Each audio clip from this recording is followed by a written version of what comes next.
اس کی جیتی جاگتی مثال ہے حضرت سمیہ کا وہ واقعہ جب ان کے دونوں پیر باندھ دیے گئے اور دونوں ہاتھ باندھ دیے گئے اور سمیہ سے کہا گیا، ایک نیزہ لایا گیا اور کہا سمیہ دیکھ محمد کے رب کو چھوڑ دے، جن کو تو پہلے مانتی تھی انہی کو اپنا معبود مان لے۔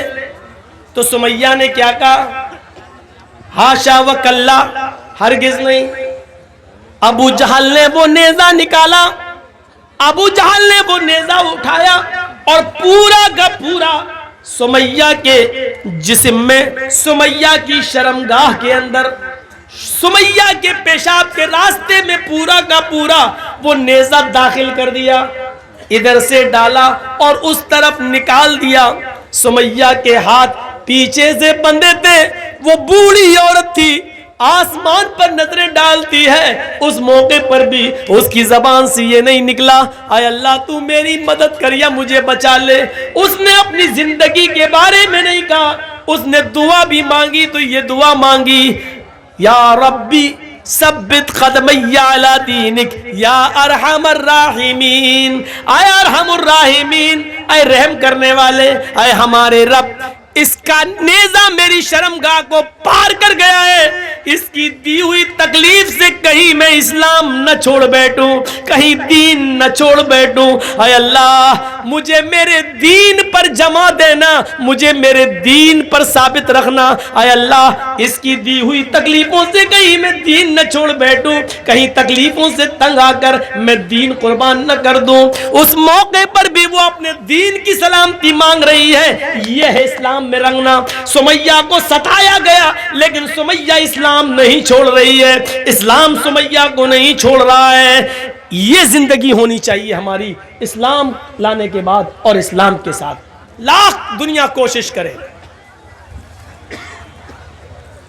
ابھی جا رہے ہو نا تقریر کے بعد، کل شادی ہوگی ہمارے بچے کی، ہم 3 لاکھ روپے مانگیں گے۔ اس تقریر کا اثر کل پتہ چل جائے گا کتنا اسلام ہمارے اندر آیا ہے۔ اپنے بیٹے کی شادی میں لڑکی والے سے 2 لاکھ روپے ہم مانگیں گے، 3 لاکھ مانگیں گے، موٹر سائیکل مانگیں گے، آپ دیکھ لیجئے گا۔ یہ اسلام ہماری زندگی کے اندر ہے، یہ اسلام۔ سمیہ کا اسلام دیکھو، اور اس کے بعد 2 اونٹ منگائے گئے، ایک اونٹ کا چہرہ پورب کی طرف کر دیا گیا، دوسرے اونٹ کا چہرہ پشچم کی طرف کر دیا گیا۔ یہ پیر سمیہ کا اس اونٹ سے باندھ دیا گیا اور دوسرا پیر سمیہ کا دوسرے اونٹ سے باندھ دیا گیا۔ ایک اونٹ کا چہرہ پورب کی طرف، ایک کا پشچم کی طرف۔ سمیہ کے دونوں پیر بندھے ہیں، ہاتھ تو پیچھے سے پہلے ہی بندھے ہوئے تھے۔ ابو جہل نے کوڑا اٹھایا، اے سمیہ ابھی ان اونٹوں کو بھگاؤں گا اور تو چیر دی جائے گی، تیرے پیر ایک ادھر ایک ادھر چیر دیا جائے گا اور بیچ سے تیرے 2 ٹکڑے کر دیے جائیں گے۔ اب بھی تو محمد کا دین چھوڑ دے، اب بھی تو اسلام چھوڑ دے۔ سمیہ نظریں آسمان پہ ڈال کے کہتی ہے، اے ابو جہل مجھے پاگل سمجھ رکھا ہے کیا؟ اسلام میں کیسے گھل گئی تھی، یہ دیکھیے منظر، اسلام میں کیسے گھلی ہوئی تھی وہ۔ کہتی ہے اے سمیہ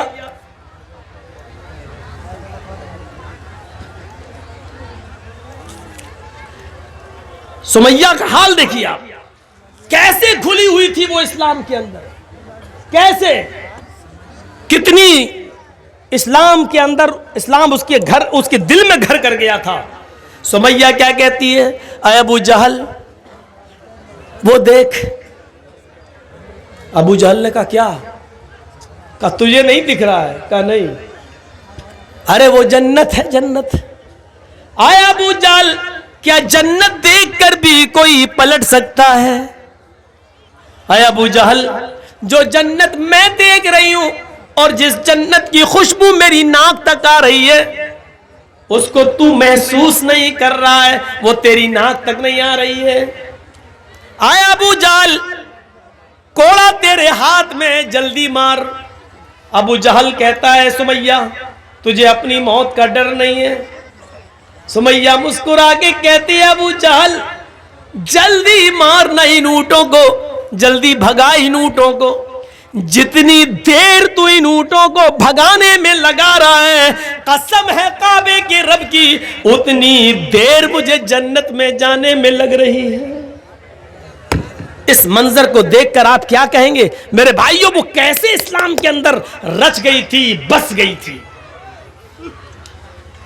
کیسے, کیا چیز تھی اس کے اندر جو اسلام اس کے اندر گھر کر گیا تھا.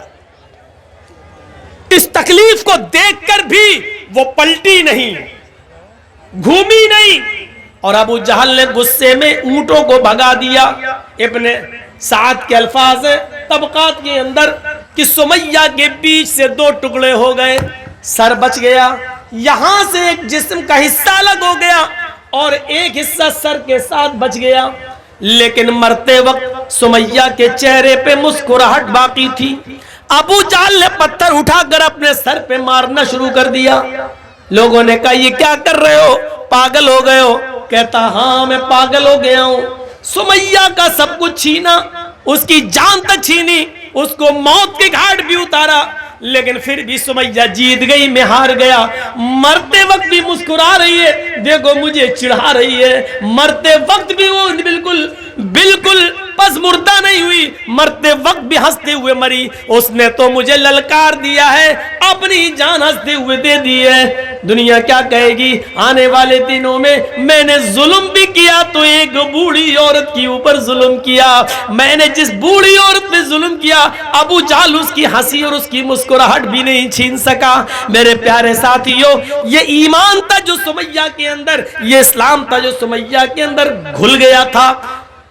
ایک آج ہمارا اسلام ہے جو جلسوں کے بعد ابھی پتا چل جائے گا, یہاں سے نکلیں گے اور جائیں گے اسی وقت ہمیں پتا چل جائے گا کہ ہمارا اسلام کیا ہے. میرے پیارے ساتھیوں, ادخلوا فی السلم کافہ, جب اسلام کے اندر داخل ہوئے ہی ہو تو پورے کے پورے داخل ہو جاؤ. قرآن کہتا ہے یا ایھا الذین آمنوا لا تلہکم اموالکم ولا اولادکم عن ذکر اللہ ومن یفعل ذلک فاولئک ھم الخاسرون. ایمانو والو, تمہیں تمہارے مال اور تمہیں تمہاری اولادیں کہیں اللہ کے ذکر سے غافل نہ کر دیں. جو ایسا کرے گا وہ بہت بڑا نقصان اٹھائے گا. وَأَنفِقُوا مِمَّا رَزَقْنَاكُم مِّن قَبْلِ أَن يَأْتِيَ أَحَدَكُمُ الْمَوْتُ فَيَقُولَ رَبِّ لَوْلَا أَخَّرْتَنِي إِلَىٰ أَجَلٍ قَرِيبٍ فَأَصَّدَّقَ وَأَكُن مِّنَ الصَّالِحِينَ. موت کے وقت آدمی کی جو تمنا ہوتی ہے, موت کے وقت آدمی کی جو خواہش ہوتی ہے, وہ قرآن پیش کر رہا ہے. کیا کہے گا؟ اللہ کہتا ہے اس موت کے آنے سے پہلے اللہ کے راہ میں خرچ کر دو. وَأَنفِقُوا مِمَّا رَزَقْنَاكُمْ, اللہ نے, ہم نے تمہیں جو رزق دیا ہے اس میں سے خرچ کرو. اس موت کے آنے سے پہلے, أَن يَأْتِيَ أَحَدَكُمُ الْمَوْتُ, اس موت کے آنے سے پہلے کہ جب تم میں سے کسی کو آئے, فیقول, اور اس وقت جب فرشتے کو وہ اپنی آنکھوں سے دیکھ لے کہ یہ میری روح قبض کرنے آیا, تو چیخ پڑے فَأَصَّدَّقَ وَأَكُن مِّنَ الصَّالِحِينَ, مجھے تھوڑی سی مہلت اور مل جاتی, میں صدقہ اور خیرات کر لیتا. لولا اخرتنی الی اجل قریب, مجھے تھوڑی سی مہلت مل جائے, 1 گھنٹے کا ٹائم دے دے اے ملک الموت, 1 گھنٹے کا ٹائم دے دے. میں ICICI بینک تک جاؤں گا, میں اسٹیٹ بینک تک جاؤں گا, میرے پاس 1 کروڑ روپیہ رکھا ہے, 50 لاکھ اپنی اولاد کو دیتا ہوں, 50 لاکھ اللہ کی راہ میں خرچ کر دیتا ہوں. مجھے 1 دن کی مہلت دے دے, زمین کے فلاں فلاں کونے میں ہمارا مال گڑا ہے, اس کو نکال کر ہم راہ خدا میں ہم خرچ کر دیتے ہیں. تھوڑی سی مہلت دے دے.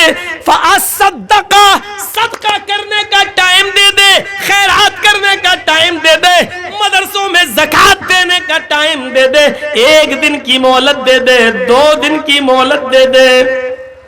تاکہ میں صدقہ و خیرات کر لوں, مرتے وقت آخری وقت میں نیک لوگوں میں ہو جاؤں. آواز آئے گی, نہیں نہیں, ہرگز مہلت نہیں دی جائے گی.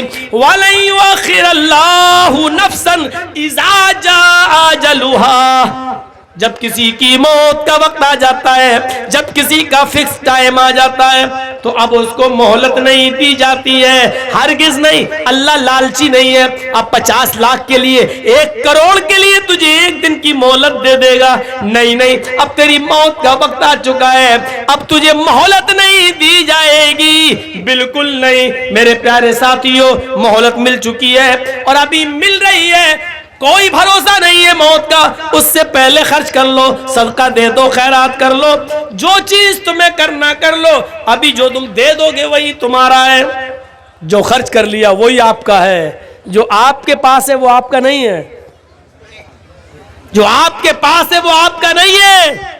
جو خرچ کر چکے ہو اللہ کی راہ میں وہ آپ کا ہے, کیونکہ وہ ایک جگہ جمع ہو چکا ہے. فرمایا جناب محمد رسول اللہ صلی اللہ علیہ وسلم نے, بادروا بالاعمال سبعا هل تنتظرون الا فقرا منسیا او غنى مدغیا او مرضا مفسدا او حرما مفندا او موتا مجہزا. 7 چیزوں کے آنے سے پہلے نیک اعمال میں جلدی کرو, 7 چیزوں کے ظاہر ہونے سے پہلے نیک اعمال میں جلدی کرو. اگر تم غریب ہو تو امیر بننے سے پہلے نیک اعمال کرو. هل تنتظرون الا فقرا منسیا, کیا تم اگر تم امیر ہو, اگر تم دولت مند ہو تو ایسی فقیری کا انتظار مت کرو جو تمہیں الا فقرا منسیا. هل تنتظرون الا فقرا منسیا, کیا تم ایسی فقیری کا انتظار کر رہے ہو جو تمہیں سب کچھ بھلا دے. پیسہ ہے, دولت ہے, ابھی آپ سردیوں میں گرم کپڑے لے سکتے ہو, گیزر لا سکتے ہو, گرم پانی سے نہا سکتے ہو, گرم کپڑے لا کر فجر میں جا سکتے ہو, ابھی پیسہ ہے تمہارے پاس. کیا تم غریبی کا انتظار کر رہے ہو؟ جب سب چھن جائے گا تب جاؤ گے نیک عمل کرنے, جب کچھ نہیں رہے گا تب جاؤ گے. تو غریب ہونے سے پہلے نیک عمل کر لو. او غنن مدغیا, اگر فقیر ہو تو ٹائم ہی ٹائم ہے تمہارے پاس, وقت ہی وقت ہے, نیک اعمال کر لو. کیا امیر ہو جاؤ گے تب نیک اعمال کرو گے؟ ایسے امیر جو تمہیں سرکش بنا دے.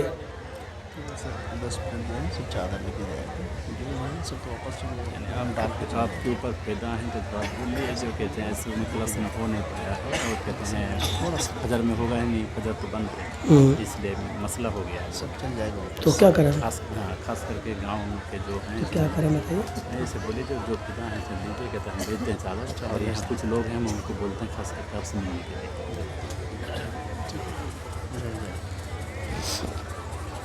تو ان 7 چیزوں کے آنے سے پہلے ہمیں اور آپ کو نیک عمل کرنا ہے.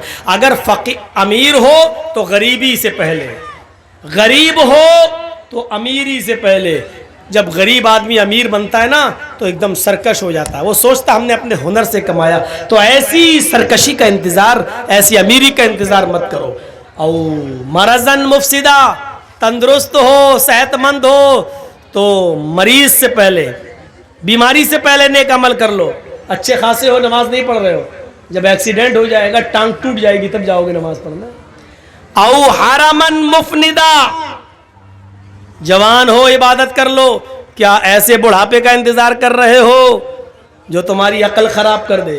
جوانی میں نماز نہیں پڑھی, اب عقل خراب ہو گئی, اب جا رہے ہو نماز پڑھنے, پتہ ہی نہیں وضو میں 3 بار دھو رہے ہو کہ 5 بار دھو رہے ہو, سجدے 2 کر رہے ہو کہ 8 کر رہے ہو. عقل خراب ہو, اب جاؤ گے عبادت کرنے. او موتن مجہزا, یا اچانک آ جانے والی موت سے پہلے نیک عمل کر لو. زندہ ہو تو عمل کرو, کیا موت کا انتظار کر رہے ہو؟ اب الدجال فشر غائب ينتظر, کیا خروج دجال کا انتظار کر رہے ہو؟ جب دجال نکلے گا تب تم نیک عمل کرو گے. اب الساعہ فساعۃ ادھا وامر, کیا قیامت کا انتظار کر رہے ہو؟ قیامت سے پہلے نیک اعمال کر لو. تو میرے پیارے ساتھیوں یاد رکھیے گا, سب سے بہتر چیز ہوتی ہے صدقہ و خیرات. جو انسان کی تقدیر میں بہت سی چیزیں لکھی ہوئی ہوتی ہیں, لیکن صدقہ آنے والی مصیبتوں کو بھی ٹال دیتا ہے, آنے والی مصیبتوں کو بھی دور کر دیتا ہے. صدقہ اور خیرات تو میرے بھائیوں زیادہ سے زیادہ صدقہ و خیرات کر کے آنے والی مصیبتوں سے اپنے آپ کو بچاؤ. تقدیر میں یہ بھی لکھا ہوتا ہے کہ اس آدمی کے اوپر یہ مصیبت آنے والی تھی, اس کا ایکسیڈنٹ ہونے والا تھا, لیکن یہ فلاں دن ایسا صدقہ کرے گا, اس صدقے کی وجہ سے اس کا ایکسیڈنٹ ٹل جائے گا. یہ مصیبت آنے والی ہے لیکن صدقے کی وجہ سے یہ مصیبت اس کی ٹل جائے گی. یہ سب چیزیں لکھی ہوئی ہیں. تو جتنا چندہ ہونا چاہیے اتنا ہوا نہیں. میں آپ کے درمیان کچھ لوگوں کو بھیجوں گا, اور ابھی کچھ لوگ چلے جائیں چادر لے کر. کم سے کم آپ لوگوں سے میری گزارش ہے, اور اسلام کے بارے میں تقریر سن رہے ہو, آپ نے دوسروں کے کہنے پر جو دیا ہے, لیکن مجھ سے محبت کتنی ہے آپ کو, اور میرے کہنے پر آپ کتنا دیتے ہیں, ایک بار جھولا دیکھنا ہے. آپ چادر لے کے بھیجیے. آپ کے درمیان کچھ لوگ بچے آئیں گے, چادر دے کر بھیج رہے ہیں. آپ لوگ بیٹھے رہنا, بھی تقریر جاری رہے گی انشاءاللہ. اور میں چند احباب کا نام لیتا ہوں جس کا نام اس سے پہلے بھی لیا جا چکا ہے. میں ہمارے ہر دل عزیز عبدالسبحان صاحب سے گزارش کروں گا, ہمارے اسی ڈائز پر یعنی اسٹیج پر ہی موجود ہیں. آپ مولانا جرجیت صاحب سے ملاقات کریں اور اپنا خصوصی تعاون جو آپ دینا چاہ رہے ہیں, لکھانا چاہ رہے ہیں, آپ پیش کریں.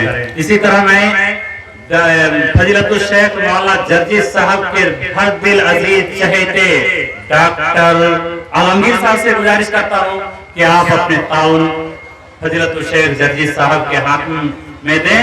اسی طرح میں جناب شریف الحق بالو گولا سے گزارش کروں گا, آپ اسٹیج پر تھے, ابھی جہاں بھی ہیں آپ سے گزارش آپ اسٹیج میں آئیں. اسی طرح ہمارے پورو مکھیا صداقت علی صاحب سے بھی گزارش کرتا ہوں کہ آپ اسٹیج میں آئیں. اسی طرح حاجی خلیل الرحمان صاحب اور جتنے بھی گاؤں کے ماسٹر حضرات ہیں تمام سے گزارش کرتا ہوں کہ آپ وقت کے نزاکت کو دیکھیں, وقت بہت ہی کم ہے. آپ سے گزارش بلا تاخیر آپ اپنے قیمتی تعاون فضیلت الشیخ مولانا جرجیت صاحب کے ہاتھ میں دے کر ثواب دارین حاصل کریں. تو میں عرض یہ کر رہا تھا کہ ان 7 چیزوں کے آنے سے پہلے ہمیں نیک اعمال کرنا چاہیے. موضوع میرا ہے اسلام کے اندر پورے کے پورے داخل ہو جاؤ. تو آج میں نے جو مثالیں دی ہیں آپ کو کہ ہمیں فائدہ ہو یا نہ ہو, ہمیں قانون کو پر عمل کرنا ہے جو قرآن نے اور حدیث نے بنا دیا, جو محمد رسول اللہ نے ہمیں دیا. دوسری چیز ہم نے یہ بتائی کہ چند پتے بجلی کے کھمبے پر اگر گر جائیں تو بجلی کا کھمبا آم کا پیڑ نہیں ہو سکتا.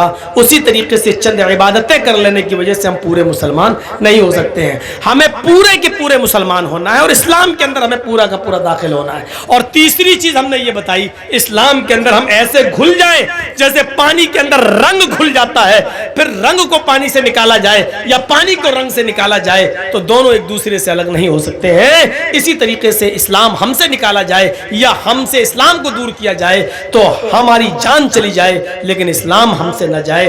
تو یہ چیز ہمارے اندر ہونی چاہیے. اسلام اپنی بہت سی خوبیوں کی وجہ سے مشہور ہے جو دوسرے مذاہب کے اندر نہیں ہے. آپ دیکھیے, اسلام ہمیں برابری کا سبق دیتا ہے, اسلام ہمیں مساوات کا درس دیتا ہے. آپ دنیا کے کسی بھی جگہ چلے جائیے, آپ یہاں تک کہ مندروں میں بھی چلے جائیے تو وہاں پر پہلے برہمن آئے گا, پھر چھتری آئے گا, پھر ویش آئے گا, پھر شودر آئے گا. ایک ساتھ پوجا کرنے کی برہمن اور شودر ایک ساتھ پوجا نہیں کر سکتا ہے. آپ کسی بھی مندر کا آپ جائزہ لے کر دیکھ لیجئے. ٹرین میں آپ چلے جائیے, آپ کی اپنی سیٹ, لیکن ایسے بہت سے لوگ مل جائیں گے جو آپ کو آپ کی سیٹ سے اٹھا دیں گے, چلیے ہٹو ہم بیٹھیں گے, زبردستی گھس جائیں گے.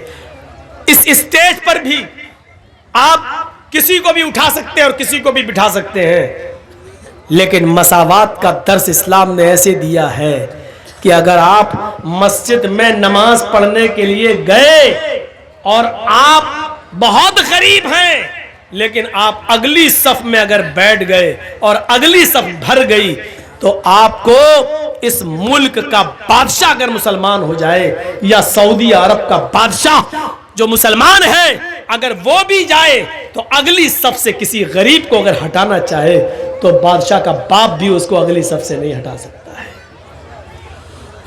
اس غریب آدمی کو جو اگلی صف میں بیٹھ گیا ہے اس کو کوئی نہیں ہٹا سکتا ہے. اب بادشاہ کو جہاں جگہ ملے گی وہیں اس کو نماز پڑھنا پڑے گی. یہ اسلام نے حق دیا ہے.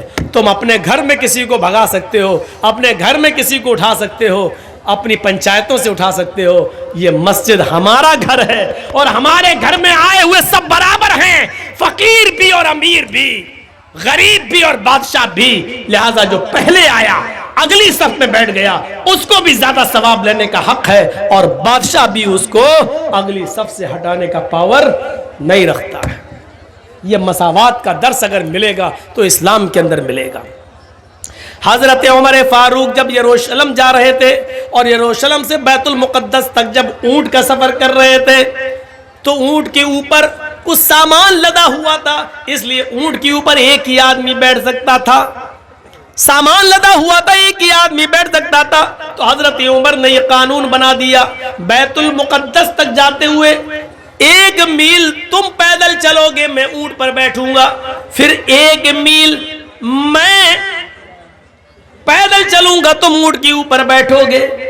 تو ایک بار حضرت عمر بیٹھتے تو ان کا غلام اونٹ کی لگام پکڑتا, 1 میل کے بعد پھر حضرت عمر اونٹنی کی لگام پکڑتے اور ان کا غلام بیٹھتا.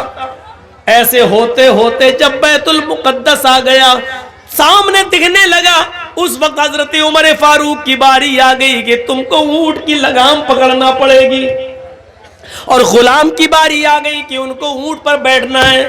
غلام کہنے لگا امیر المومنین اگر اس وقت آپ اونٹنی کی لگام پکڑیں گے تو آپ کی عزت کا جنازہ نکل جائے گا, کچرا نکل جائے گا.